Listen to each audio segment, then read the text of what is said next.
الحمد لله وكفى وسلام على عباده الذين اصطفى ما بعد. اللہ تعالی نے حضرت سیدنا صلی اللہ علیہ وسلم کو یہ ملکہ عنایت فرمایا تھا کہ بہت بڑے بڑے حقائق کو چند ایک الفاظ میں سمیٹ کر بیان کر دیا کرتے تھے اور لوگوں کو یہ بات بتاتے تھے کہ لوگ اپنی روزمرہ زندگی پر غور کریں اور اس سے سبق حاصل کریں. چنانچہ اللہ تعالی نے بھی ارشاد فرمایا کہ لوگوں یہ جو پرندے اڑتے ہیں اس میں بھی بڑا سبق ہے اگر کوئی آدمی سیکھنا چاہے. اور حضرت رسالت بنا صلی اللہ علیہ وسلم ان اسباب کی طرف لوگوں کی توجہ دلاتے تھے کہ اگر انسان کی آنکھ کھلی ہوئی ہو اور فطرت اپنی جگہ پر صحیح کام کر رہی ہو تو اس کائنات کے ایک ایک ذرے میں بڑی نصیحت کا سامان موجود ہے. ارشاد فرمایا کہ من خاف ادلج ومن ادلج بلغ المنزل الا ان سلعة الله غالية الا ان سلعة الله جنة. لوگوں جو ڈرتا ہے وہ آدھی رات کو سفر شروع کر دیتا ہے اور جو جلدی سفر شروع کرتا ہے وہ اپنی منزل تک پہنچ جاتا ہے.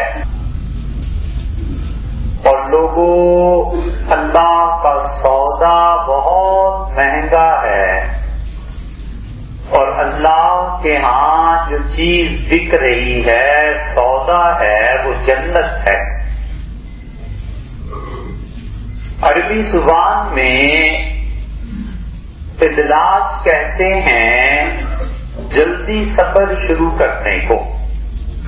اور صحرائی علاقوں میں سفر کا طریقہ یہ تھا کہ لوگ آدھی رات کو ہی اٹھ کے سفر شروع کر دیتے تھے جبکہ صحرا میں ٹھنڈک ہوتی تھی اور وہ ڈرتے تھے کہ سورج طلوع ہونے کے بعد جب اوپر آ جائے گا تو اس سے ریت تپے گی اور صحرا کی دھوپ مجھے بھی مار دے گی اور جانور کو بھی مار دے گی، اونٹ بھی مر جائے گی.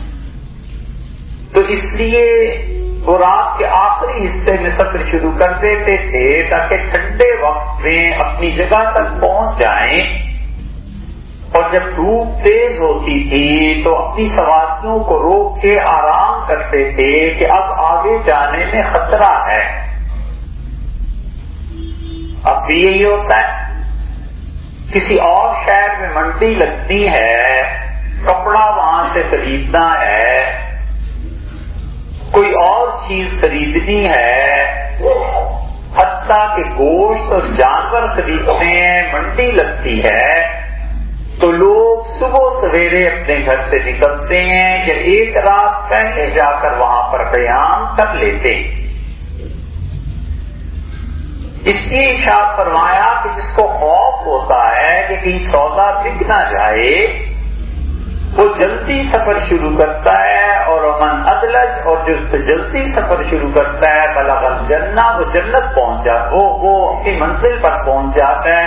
الا ان سلعة الله غالیہ. اور لوگوں یاد رکھو اللہ کا سودا بہت مہنگا ہے اور اللہ کے ہاں جو چیز تمہیں دی جائے گی وہ جنت ہے. اور انسان اتنا غافل ہے کہ ان حقائق پر غور نہیں کرتا اور سفر جو اللہ کی طرف طے کرتا ہے اس سے بالکل غفلت کے حال میں زندگی بسر کر رہا ہے۔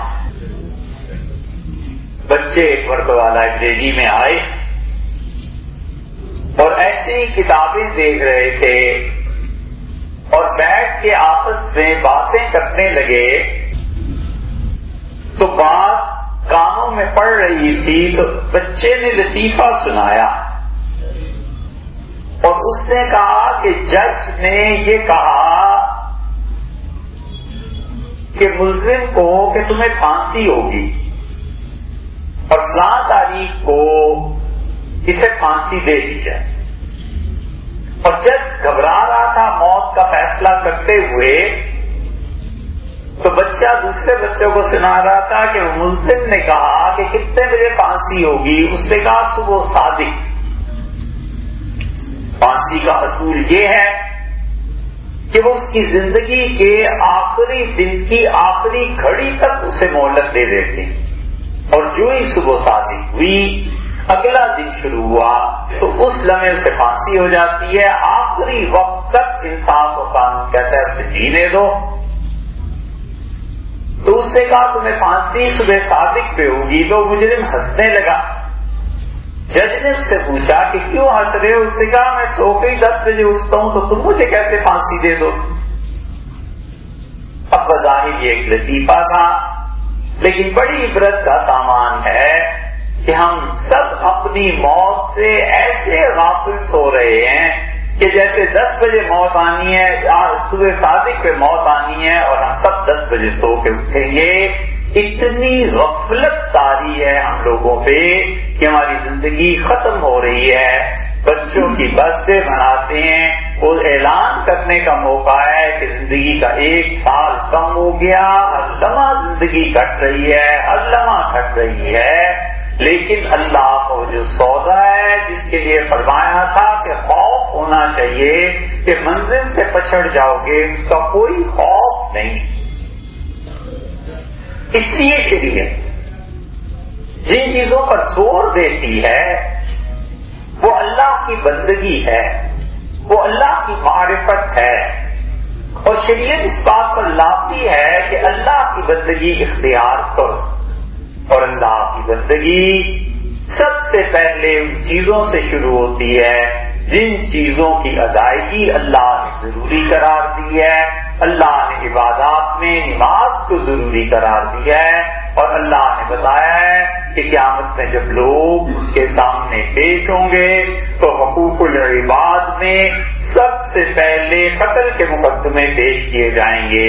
اور سیدنا علی رضی اللہ عنہ حضور صلی اللہ علیہ وسلم سے کوئی ایسی چیز انہوں نے سنی تھی، اس حدیث کی روایت کرتے تھے اور فرماتے تھے کہ انا اول من جسا، میں سب سے پہلا آدمی ہوں گا جو دونوں گھٹنوں کے بل اللہ کے حضور بل کھڑا ہو جاؤں گا گھٹنوں کے زور پہ، اور اللہ سے کہوں گا کہ اللہ سب سے پہلے اس خون کے فیصلے فرما دے جو میرے زمانے میں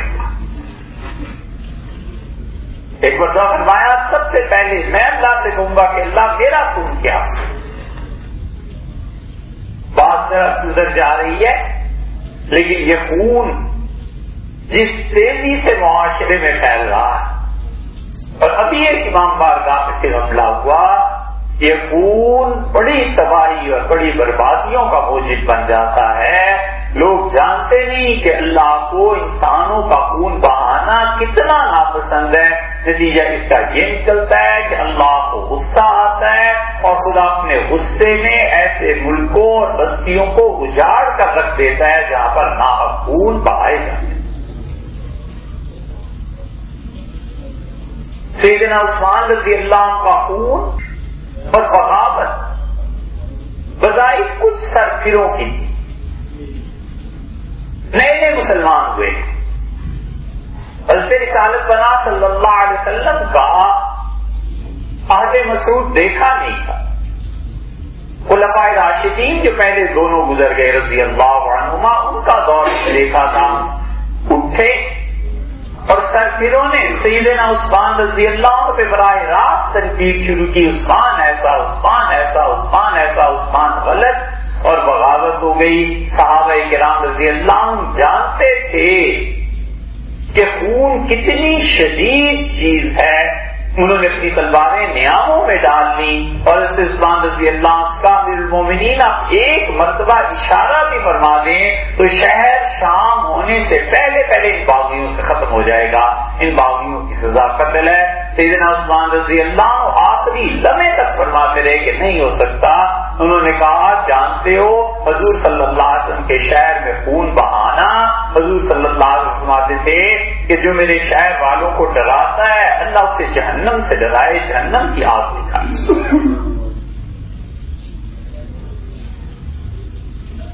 خوش ہو گئے, امیر المومنین کی شہادت ہو گئی اور سیدنا علی رضی اللہ عنہ کی بیعت ہوئی. اور ان کے دوست کہتے ہیں, صحیح روایات میں آتا ہے کہ ہم بیٹھے ہوئے تھے اور سیدنا علی رضی اللہ عنہ کے بیٹے سے حسن آئے اور انہوں نے کہا والد نے رات خواب دیکھا ہے, آپ اس کی تعبیر دیں. تو علی رضی اللہ عنہ فرمایا بیٹے کہو. تو سیدنا حسن رضی اللہ عنہ فرمانے لگے کہ والد آج میں نے رات عجیب بات ہے امیر المومنین سیدنا عثمان رضی اللہ عنہ کو دیکھا اور عثمان رضی اللہ عنہ کو عجیب حال میں دیکھا کہ ان کے دو سر اس طرح ہیں کہ ایک سر تو جسم میں جیسے انسان کا ہوتا ہے اور ایک سر انہوں نے اپنا ہی سر اپنے ہاتھ پہ رکھا ہوا ہے اور اللہ کی بارگاہ میں کھڑے ہیں اور کہتے ہیں کہ پروردگار میرے خون کا حساب لے, مجھے کیوں لوگوں نے مارا. اور اس کے بعد میں نے دیکھا کہ اللہ کے عرش سے دو دریا بہنے شروع ہوئے اور میں نے غور سے دیکھا تو دونوں دریا خون کے دریا تھے, خون ہی خون ہر طرف پھیل گیا. تو علی رضی اللہ عنہ کے جو سمجھدار دوست تھے وہ سمجھ گئے کہ یہ خواب اب کیا کہہ رہا ہے. وہ ڈر گئے اور کہنے لگے کہ امیر المومنین یہ آپ کا بیٹا کیا کہتا ہے. انہوں نے کہا جو دیکھا ہے وہی تو بیان کر رہا ہے. اس لیے یہ خون معاشروں کو تباہ کر دیتے ہیں. نتیجہ اس کا یہ نکلتا ہے کہ قوموں کی ترقی رک جاتی ہے, تعلیم رک جاتی ہے, امن رک جاتا ہے. سیدنا ابراہیم علیہ السلام کی دعائیں آپ دیکھیں, جب وہ اپنے گھر والوں کو چھوڑ کر پلٹے ہیں اور ان کی اہلیہ انہیں کہہ رہی ہیں کہ ابراہیم کہاں چھوڑ کے جا رہے ہیں, آپ مجھے کہاں چھوڑ کے جا رہے ہیں, ایسی وادی میں جہاں پانی بھی نہیں کچھ بھی نہیں, مکہ میں. اور پھر اس عورت نے پوچھا اور اس سے کہا کہ یہ بتا دیجیے اللہ کے حکم سے چھوڑ کے جا رہے ہیں یا اپنی مرضی ہے. تو آپ نے فرمایا اللہ کے حکم سے. بس اتنا کہا. اسے کہا اذا اللہ ڈیوری, پھر اللہ ظاہر نہیں کرتا. جب اس نے فرمایا ہے تو وہ حفاظت بھی کر لے گا.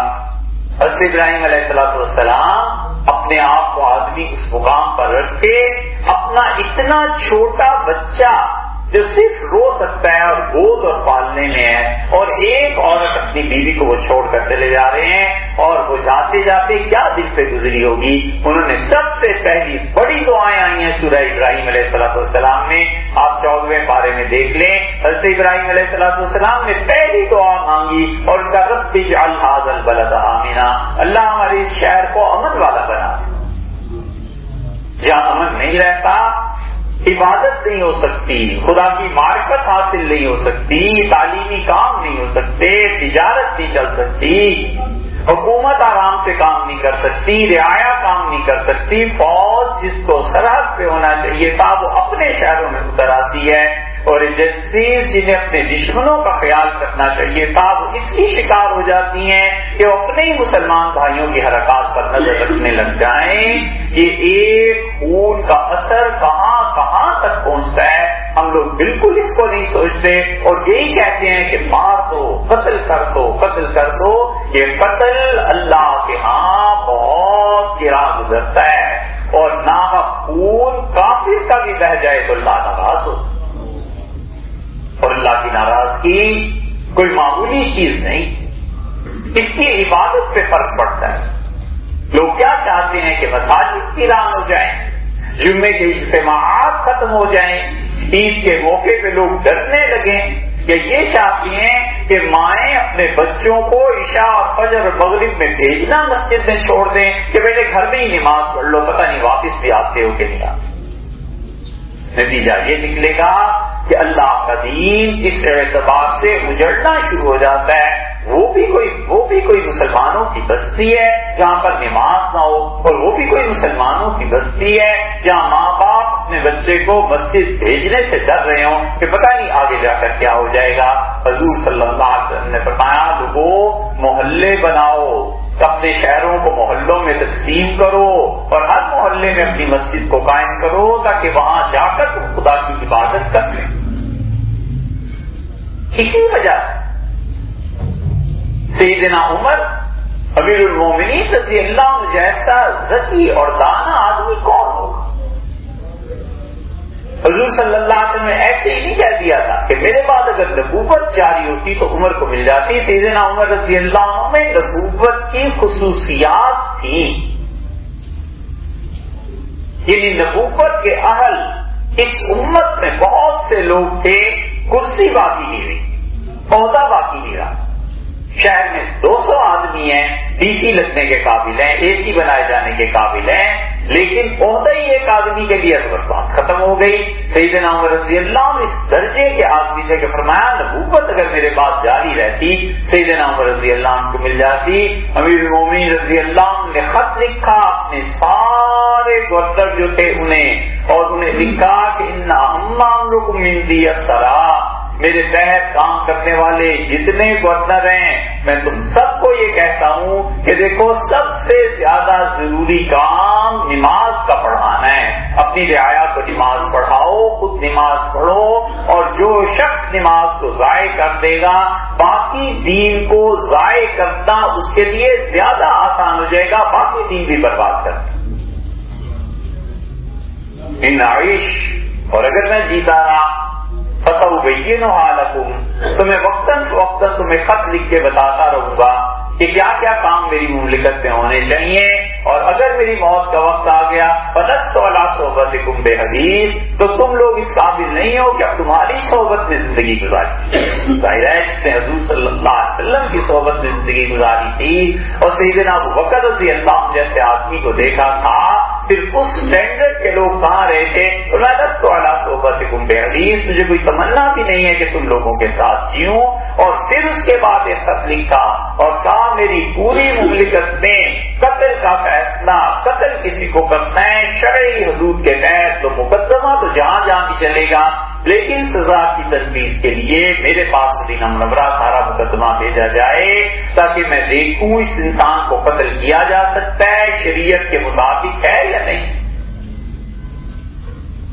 اس لیے یہ ترقی کی راہ میں، اللہ تک پہنچنے کی راہ میں جو رکاوٹیں پیش آ جاتی ہیں ان میں سے ایک بڑی چیز یہ بکھرے ہوئے جذبات، کہ انسان اس کا خیال ہی نہ کرے کہ دوسرے انسان کے ساتھ تعلق میں اس نوعیت کا خیال، کن کن چیزوں کا خیال کرنا ہے. جتنی محنت ہمارے بزرگوں نے ضائع کی تھی، پورا بر صغیر اجڑا اور ایک کراچی آباد ہوا، ہر قسم کے اہل فن وہاں جمع ہو گئے، شعراء جمع ہو گئے، اللہ کے کتنے اچھے بندے وہاں جمع ہو گئے، مدارس کیسے بن گئے.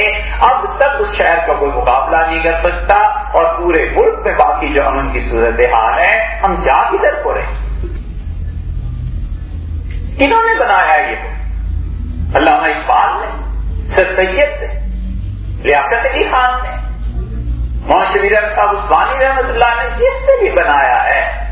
لیکن وہ بزرگ اپنی زندگیاں فنا کر کے کھپا کے چلے گئے کہ کسی طرح ایک قوم بنے اور امت بنے، اور ہم ان کے نالائق وارث اور جانشین کیا کر رہے ہیں. سر سید کا حال یہ تھا، علی گڑھ یونیورسٹی ایسے ہی قائم نہیں ہو گئی. لوگ سمجھتے ہیں علی گڑھ ایسے ہی ہے. علی گڑھ یونیورسٹی کے لیے سر سید نے پوری زندگی کھپا دی تھی. ایک جگہ پتا چلا کہ نواب صاحب کچھ صدقہ اور خیرات اور بہت زیادہ اچھے کام کرتے ہیں. سر سید پہنچے، نواب صاحب کو پتا چلا کہ سر سید آئے ہیں کوٹھی پہ. انہوں نے کہا اس ملک سے میں شکل نہیں دیکھنا چاہتا، میں نے اس کے رسالے پڑھے ہیں، کتابیں پڑھی ہیں، ایسا کافر اور مرتد آدمی ہے. بہت ناراض. نوکر بھی ایسے ہی تھے، بجائے اس کے کہتے کہ جناب والا وہ برا بھلا کہہ رہے تھے، جا کے بن وان ساری گفتگو نقل کر. سر سید بالکل چپ رہے،